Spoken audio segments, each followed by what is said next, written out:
How's it going, my fellow handicappers? This is Weekend Handicapper from weekendhandicapper.com. In this video, we are going to look at the 2020 Champagne Stakes at Belmont Park, a race that could produce a Derby winner.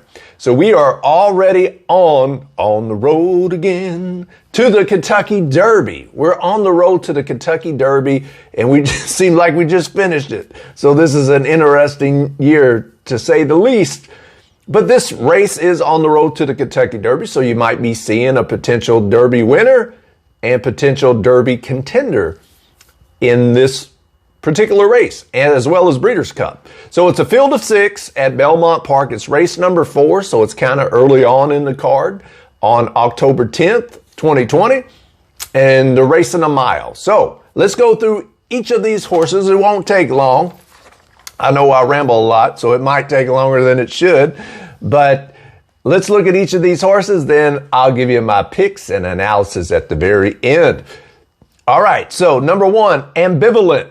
Could be a factor underneath, but man, unless there's some significant rail bias or inside horses are winning more than other post positions, this is going to be a tough task for Ambivalent in here, I think. But maybe if you're trying to beef up need horses underneath to beef up your exactas, maybe use it. Number 2, Run Casper Run. Maybe a hunch play this time of year if you're thinking along the lines of Casper the Ghost.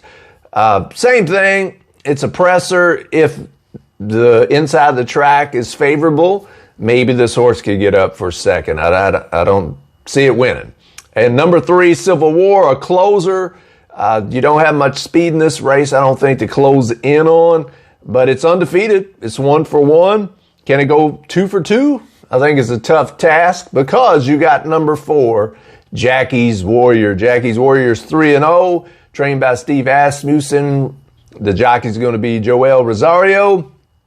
If you're looking for things to bet, knocks on this horse, maybe a slight one I think is a reach, is that it hadn't ran a mile yet, but every other distance it's ran, it's done fine and won. So it deserves to be the 3-5 heavy favorite. Number 5, Reinvestment Risk with Chad Brown and Irad Ortiz. Another short price horse. Will it get bet down to favoritism? Even if it's, Chad Brown in New York, that happens. But I don't know. I don't know if it'll take favoritism over Jackie's Warrior. I doubt it. But so this one you might have a shot with. It's certainly a contender, but I'm worried about the price. So, and number 6, Midnight Bourbon, another Steve Asmussen trained horse on the outside with a chance. So how am I going to bet this year's Champagne Stakes? I'm not. I'm going to watch it as a horse racing fan and keep my eyes on these horses, see how well they do for the future.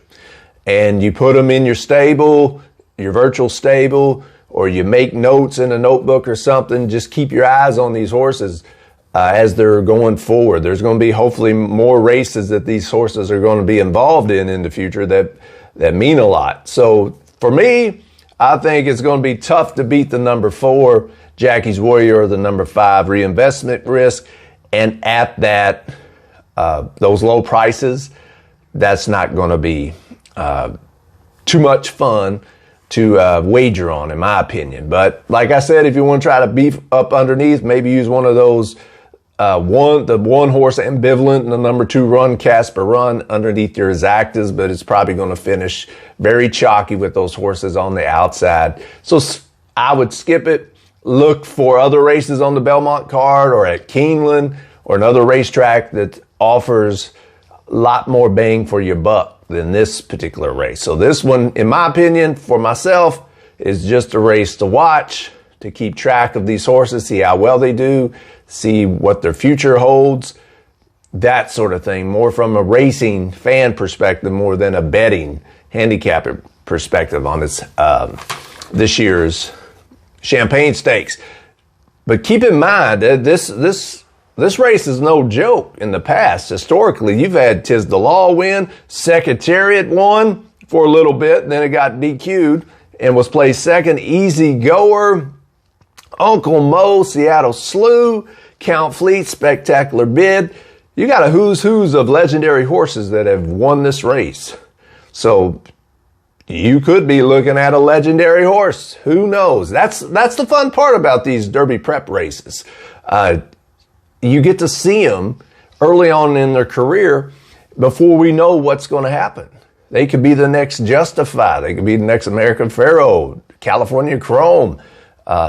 You just don't know what the future holds. So from a horse racing fan perspective, this race could be pretty interesting to kind of to watch and to remember for future's sake as we progress to the 2021 Kentucky Derby. Who knows when that will be? Is that going to be in May like it usually is, or like it was this year in September? We shall see, but it's fun to be back on the trail. I kind of lost track of the Derby Trail. I didn't know it started already. We've already had a few races that I missed as far as making videos for, but hopefully I'll be making all the Derby prep races, picks and analysis videos on the road to the 2021 Kentucky Derby. It's already here, and I love it. The more the merrier. So, who do you like in this year's Champagne Stakes at Belmont? Remember, race number 4 on Saturday, October 10th, and they're going a mile. Leave a comment in the comment section below who you like, if you're going to play it or if you're going to skip it. Let us know. And no matter what track you play, whether it's Belmont, whether it's wherever, happy handicapping, smart wagering.